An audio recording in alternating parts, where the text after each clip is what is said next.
오늘도 기도에 관한 말씀입니다. 나 기도 열심히 하는데 라고 생각하시는 분들도 계실 수 있는데 지난주 말씀처럼 우리가 더 기도할 수 있기를 바랍니다.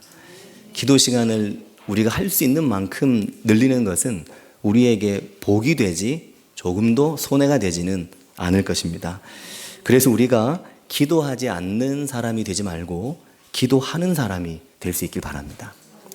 기도를 하는 사람은 꾸준히 시간을 잡고 기도를 하는데, 기도를 하지 않는 사람은 하다 말고 또 하다 말고 그래서 기도를 하면서도 내가 하는 기도의 확신과 응답이 없는 기도를 반복해서 하게 되어 있습니다. 그래서 우리가 기도에 있어서 성공하는 그리스도인들이 모두 될 수 있길 바랍니다. 우리가 아주 많이 충분히 기도하지 않으면서 잠시 하는 우리의 기도로 하나님께 너무 많은 걸 기대하면서 살아갑니다. 우리는 아주 조금 기도하면서 하나님께서 응답해 주지 않으신다고 서운해할 때가 있습니다. 우리는 내가 무엇을 기도하는지도 모를 만큼 기도하면서 아무런 기도의 응답에 대한 확신도 없이 기도했으면서 하나님께서 내 기도를 들으시는지 안 들으시는지 모르겠다는 이야기를 할 때가 많이 있습니다. 우리는 아주 자주 기도를 시작해야지 하고 생각하지만 기도를 시작하다가 중간에 그만두기를 자꾸 반복을 하는 겁니다. 조금 하다가 관두고 조금 하다가 관두고 그럽니다. 그러다 보니까 기도에 입문도 채 하기 전에 기도를 그만두는 경우가 너무나 많습니다.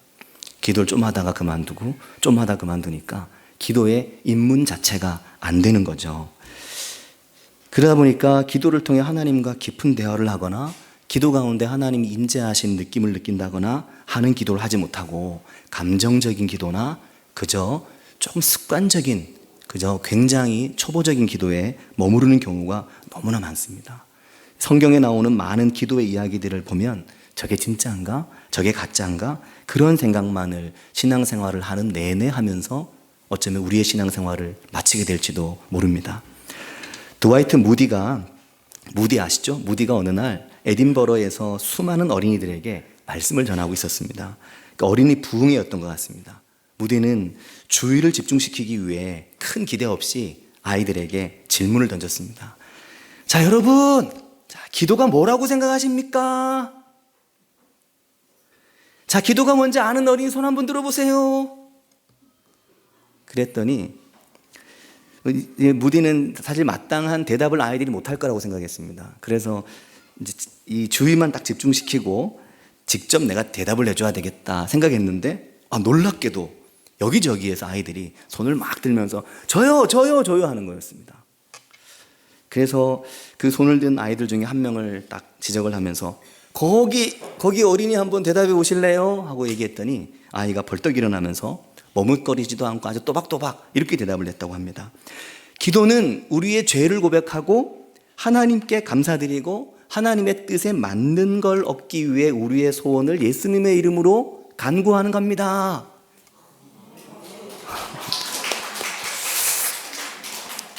대단하죠.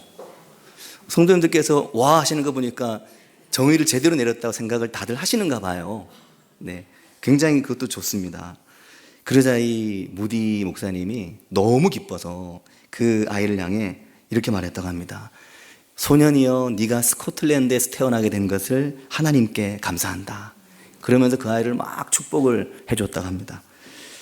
그래서 이 질문을 제가 오늘 아침 어린이 예배 때 아이들에게 하려고 했는데 잊어버리고 말았습니다. 그래서 아이들에게 못 물어보고 말았네요. 아마 우리 교회 아이들도 그 아이처럼 대답은 안 하다 하더라도 아마 아이들이 굉장히 대답에 근접한 대답을 잘할 거란 생각을 합니다. 그럼 만약에 이 자리에 계신 성도님들에게 이 질문을 제가 한다면 나는 그럼 뭐라고 대답할까? 이걸 한번 생각해 보시기 바랍니다.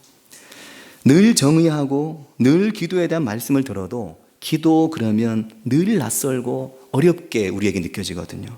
왜 그럴까요? 이유는 무조건 하나입니다. 기도하는 시간이 너무 짧은 겁니다. 우리가 기도를 너무 짧게 하는 겁니다.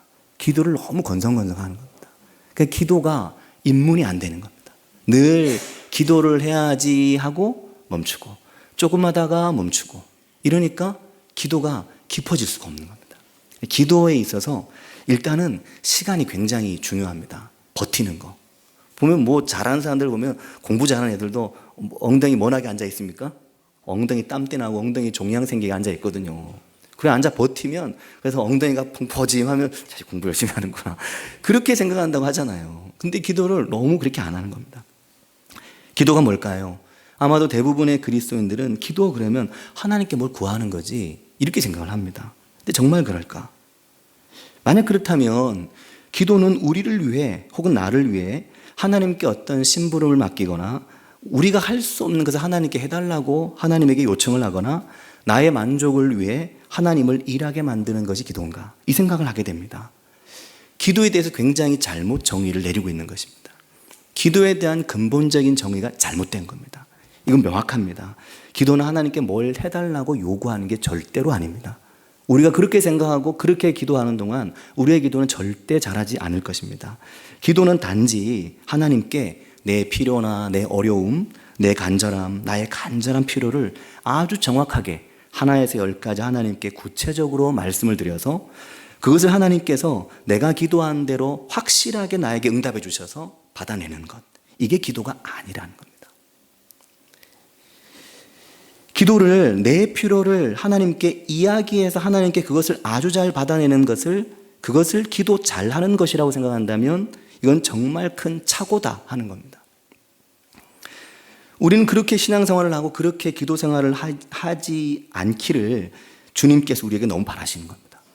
우리가 그렇게 용건만 간단히 우리에게 이야기하는 사람 되길 하나님이 원하지 않으시는 겁니다. 올해 우리 교회 주제가 부르짖어 기도하는 교회입니다. 여기에서 이 부르짖어 기도하는 교회를 성도님들이 참 다양하게 해석을 하시더라고요. 제가 최근에도 참 다양하게 이 부르짖어 기도하는 교회에 대한 해석을 하는 분의 이야기를 듣고 정말 웃어야 될지 울어야 될지 모르는 느낌이었는데 굉장히 다양하게 이 부분에 대한 생각을 하시는데 좀 막 울면서 부르짖으면서 하나님께 내가 구할 거 구하고 이렇게 말하는 기도에 대한 것이 아니라 하나님에게 내 영혼을 토할 수 있는, 내 마음을 하나님께 팍 쏟아낼 수 있는, 그래서 하나님의 임재 가운데 내가 온전히 거하면서 하나님 앞에 내 속을 다 끌어낼 수 있는, 사실 속이 끌어져 나오면 거기서 눈물 나고 아프고 하나님께 간청하고 이건 자연스러운 거잖아요. 그런 기도를 사실 말하는 거였습니다. 사랑하는 성도 여러분, 기도는 우리의 영혼과 우리의 마음을 하나님께 온전하게 드리는 것, 이게 기도입니다. 굉장히 다릅니다. 내가 요구할 걸 하나님에게 제때 잘 요구해서 딱 받아내는 거, 기도 잘하는 게 아니라 기도는 내 영혼을, 내 마음을, 내 전체를 하나님 앞에 탁 꺼내놓고 하나님 앞에 앉아있거나 머물거나 서 있든 하나님께 나를 온전히 하나님께 드리는 거, 이게 기도입니다. 이것을 오늘 25편 1절이 참 잘 말씀합니다. 다윗의 시인데 25편 1절은 이렇게 말합니다. 같이 읽어볼까요? 여호와여 나의 영혼이 주를 우러러보나이다. 아멘. 내 영혼이 주를 우러러봅니다. 그런데 여호와여 하나님 내 영혼이 주를 우러러봅니다. 이렇게 말하잖아요. 근데 이게 원어적인 뜻은 하나님 내 영혼을 주님께 끊임없이 올려드립니다. 이 뜻입니다. 하나님 내 영혼을 주님 앞에 끊임없이 올려드립니다. 이런 뜻입니다. 근데 이 표현이 영어 성경이나 또 원어 성경에는 이런 표현인데 개역 개정 우리 한글 성경에는 하나님을 우러러봅니다 라고 표현되어 있어서 조금 표현이 약하지 않나 라는 생각이 듭니다.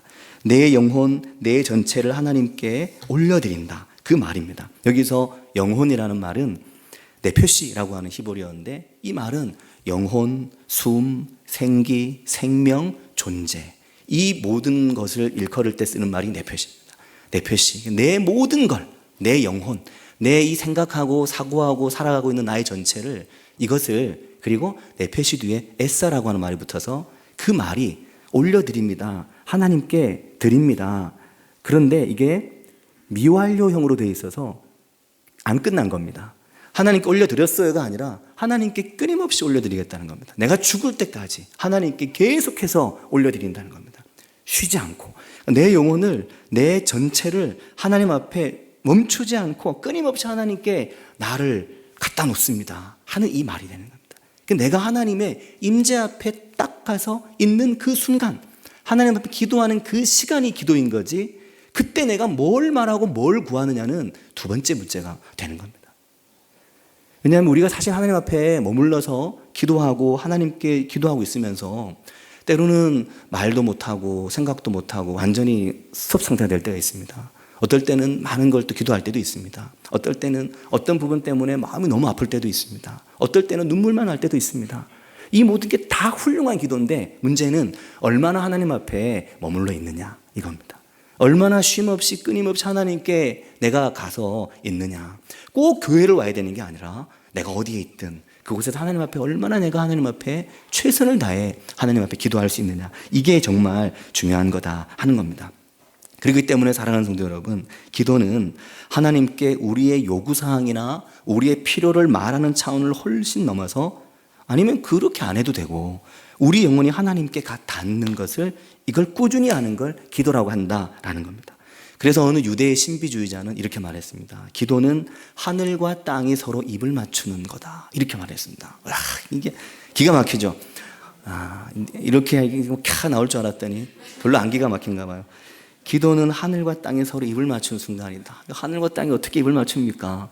하나님께 내가 얼마나 이게 간절하고 얼마나 이게 그냥 대충 되는 일이 아니잖아요. 내 온 마음으로 하나님 앞에 딱.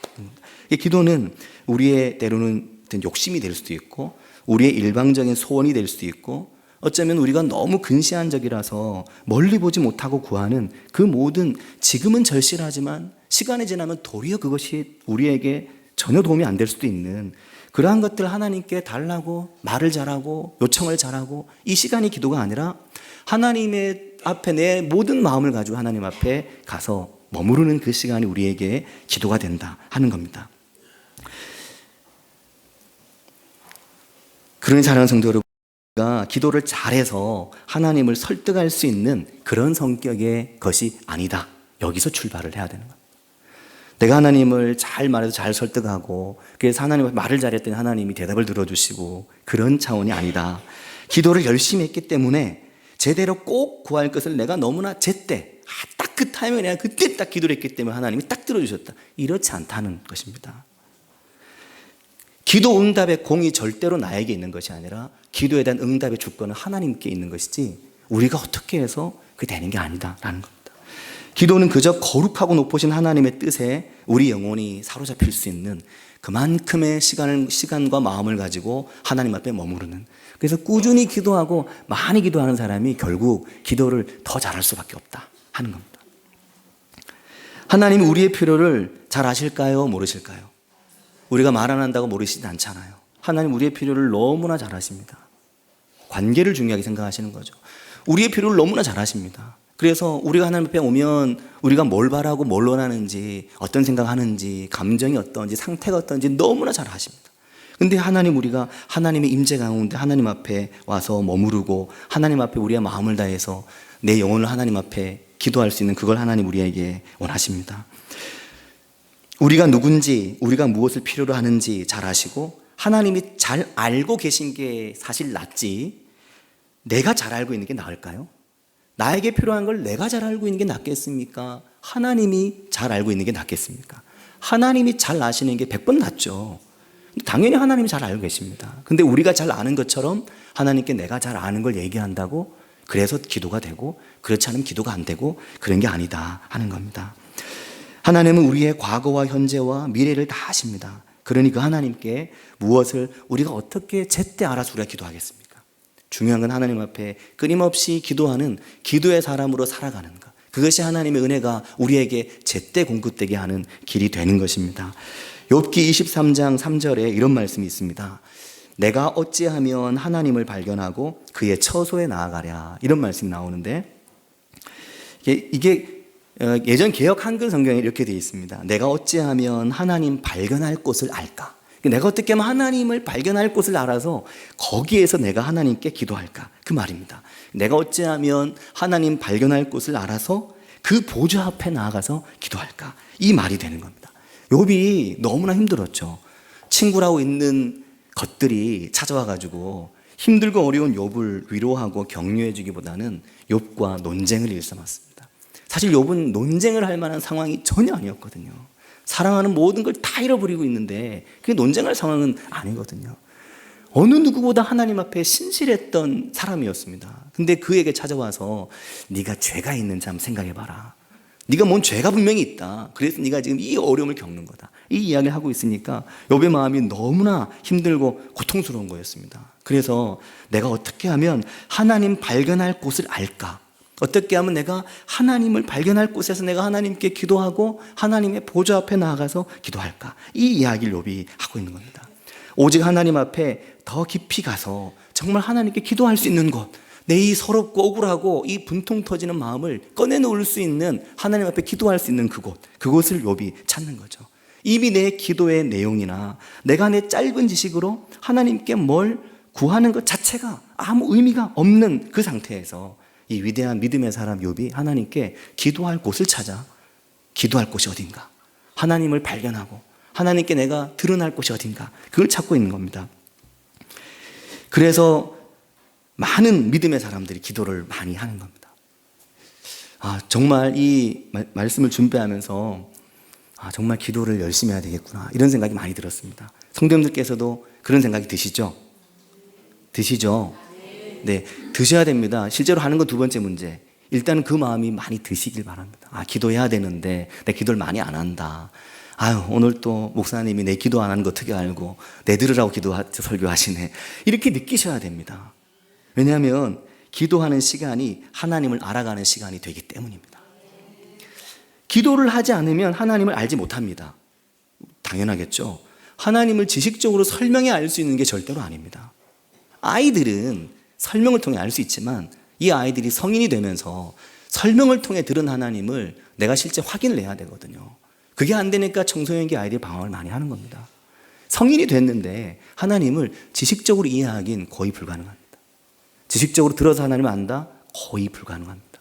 하나님을 경험하고 하나님을 느껴야 되는데 이 하나님을 언제 느끼느냐? 성경 공부를 통해서 절대 그렇지 않습니다.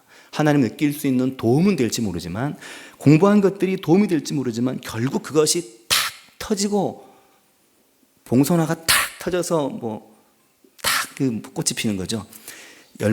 씨가 날아가는 거예요. 죄송합니다. 씨가 딱 날아가게 되려면 결국 기도가 돼야 된다는 겁니다. 그 기도하는 시간을 통해 기도를 더 많이 하지 않으면 하나님을 알지 못하고 하나님을 모르기 때문에 신앙이 성장을 못하는 겁니다.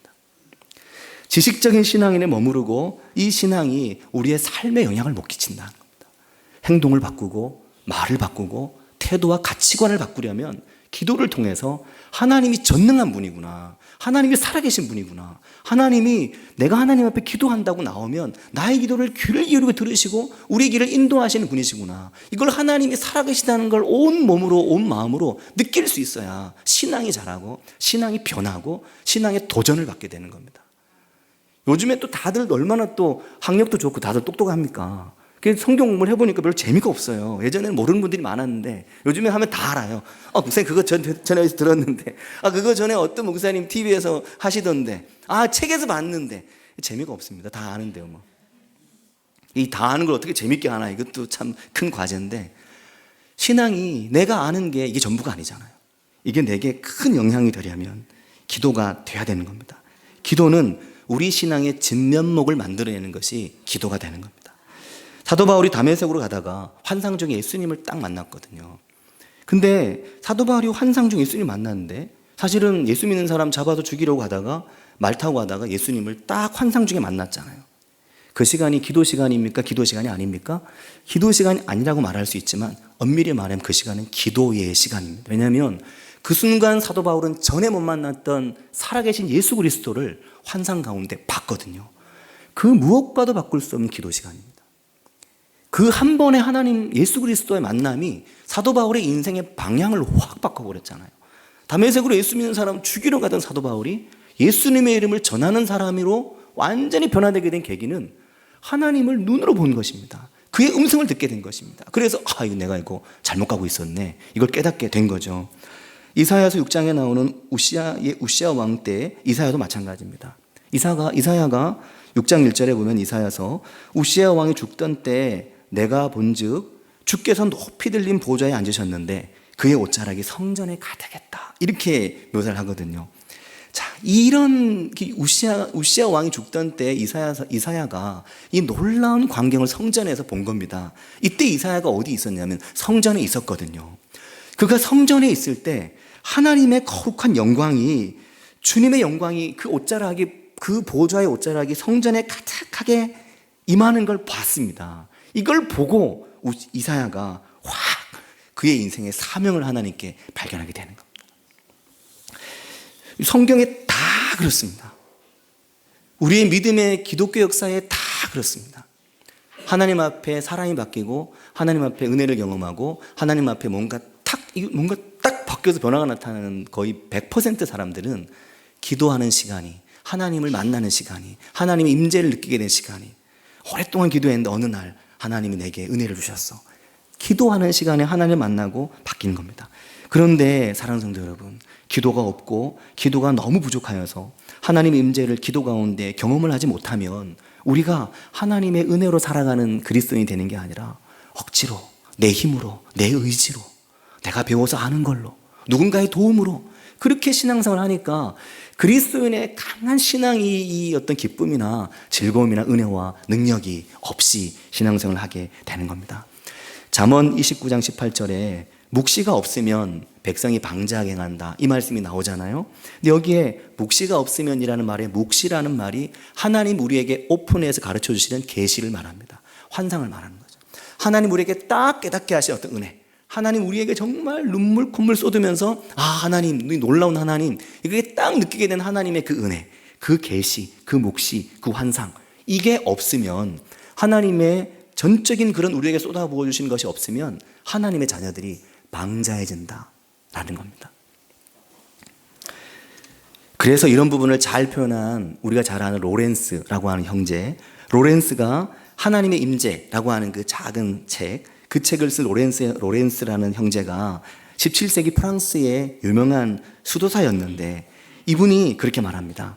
기도는 다른 무엇도 아니고 오직 하나님의 임재를 의식하는 것 외에 아무것도 아니다, 그렇게 말했습니다. 정말 맞는 말입니다. 기도는 하나님의 임재를 의식하면서 하나님 앞에 나아가는 것. 그러니까 이게 한두 번 만에 안 되잖아요. 잠깐 사이 안 되는 거거든요. 당장 오늘이라도 꼭 기도 시간을 정해보시기 바랍니다. 자기 전에 나는 10분 기도해야 되겠다. 분위기가 너무 안 잡히고 기도가 너무 안 되니까 집에 불 다 꺼놓고 촛불 하나 탁 켜놓고 기도해야지. 촛불을 켜니까 이게 막 그을름도 나고 방에 이산화탄소 많아져서 잠이 오니까 촛불 말고 뭐 다른 등을 켤까? 등이 마땅치 않으면 저희 아내에게 물어보시면 아주 좋은 등을 하나 얼마 전에 샀더라고요. 그걸 켜놓고 기도하려고 샀는지 뭐 하려고 샀는지 모르겠지만 어쨌든 이사를 하고 식탁에 올려놓을 등을 하나 샀는데 이 등이 양초가 거기 들어있는데 이 양초가 불이 붙어 타는 게 아니라 양초 위에 이 등이 있어서 그 등의 열기로 촛농을 녹이면 심지에 불이 붙은 듯이 보이는 아주 은은한 거였습니다. 그죠? 요즘에 그거 켜놓고 밤에 음악을 탁 틀어놓고 이렇게 탁 있으면 너무 좋은 거예요.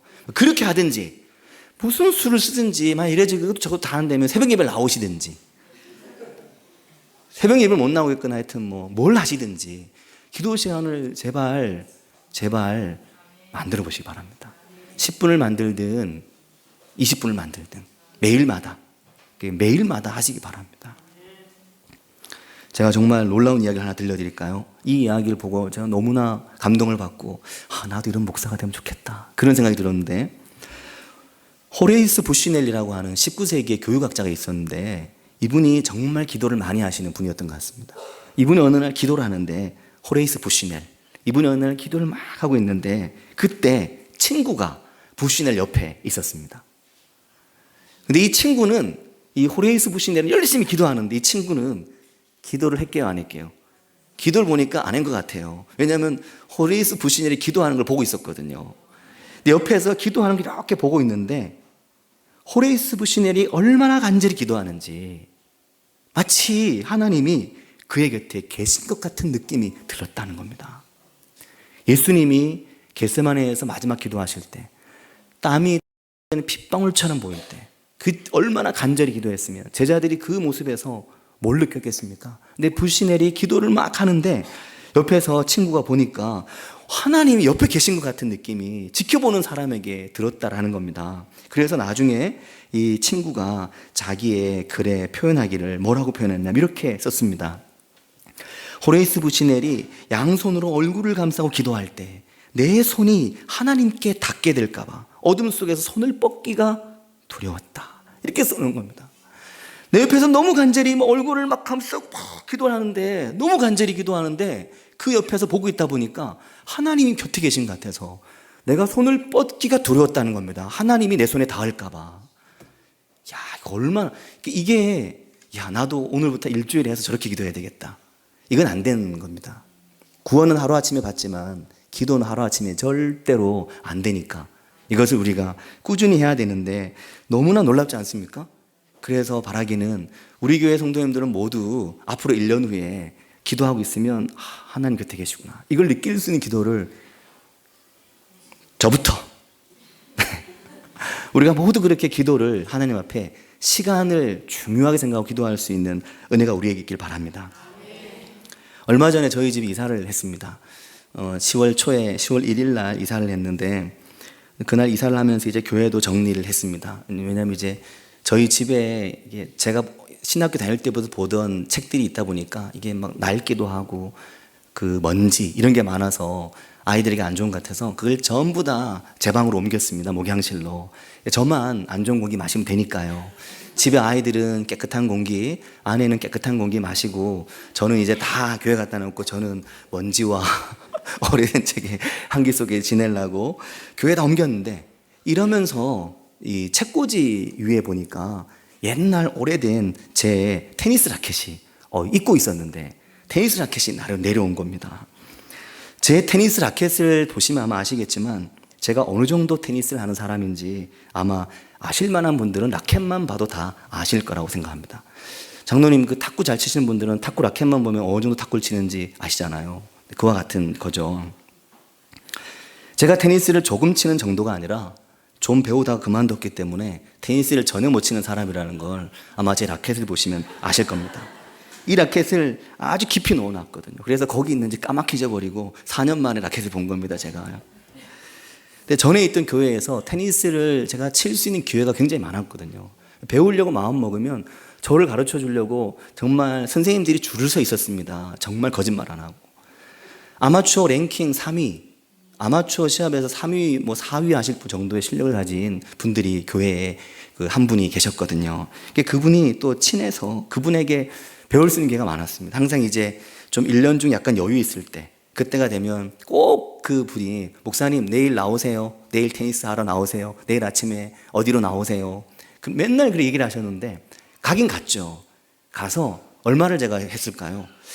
제가 해보니까 이 소질이 있는 것 같더라고요. 좀 쳐보니까 또 집사님도 목사님 굉장히 소질이 있다. 감각이 있다. 볼 감각이 있다. 조금만 하면 잘하겠다. 그러면서 막 6개월 전에 시작한 어느 목사님보다 훨씬 낫다. 이렇게 얘기해 주면 그런가 싶어서 막 열심히 했는데 불과 한 달 채우기 어렵더라고요. 좀 하다가 그만두고 좀 하다가 그만두고 좀 하다가 그만두다 보니까 제가 테니스의 입문 자체가 아예 안 되는 겁니다. 그 앞에 왔다 갔다 끝나고 왔다 갔다 끝나고 그러다 마는 거죠. 그러니까 테니스를 암만 해도 안 늘고 4년이 그때부터 지금 벌써 한 10년 됐는데도 불구하고 아직도 테니스 공만 보면 저걸 어떻게 해요? 그러고 마는 겁니다. 기도가 마찬가지 아닐까요? 우리가 대략 혹은 대충 내가 어떻게 기도하는지도 모르고 기도하고 또 구체적인 시간을 가지고 기도하지 않으면 기도가 우리에게 훈련이 안 돼서 하나님의 임재를 전혀 느낄 수가 없는 겁니다. 말씀을 보다 보니까 우리가 신앙이 성장을 하려면 기도 시간을 구체적으로 갖는 게 가장 중요하겠구나. 이 시간을 구체적으로 가져야만 하나님의 임재를 느끼겠구나. 하나님의 임재를 느껴야만 우리가 정말 뭐가 달라져도 뭐가 달라지겠구나. 이 생각이 듭니다. 이런 은혜가 우리 가운데 있길 바랍니다. 같이 기도하겠습니다. 자, 기도하실 때 아마 제가 처음 목회 기도를 할 때 비슷한 느낌을 받으신 분들이 있으실 겁니다. 한 주간이 어떻게 이렇게 지나갔는지, 분명히 지난주에는 기도 좀 해야지 했는데 한 주간 내내 기도 한번 못했네, 이렇게 생각하시는 분들이 있으실 거라고 생각합니다. 이 시간 기도하실 때는 하나님, 제가 오늘 당장 기도의 시간을 잡아서 하루에 얼마라도 기도할 수 있게 해주십시오. 내가 하루 세끼 밥을 먹는데 하루에 한 번 하나님께 기도하는 사람이 되게 해주십시오. 이것을 위해 같이 기도하겠습니다.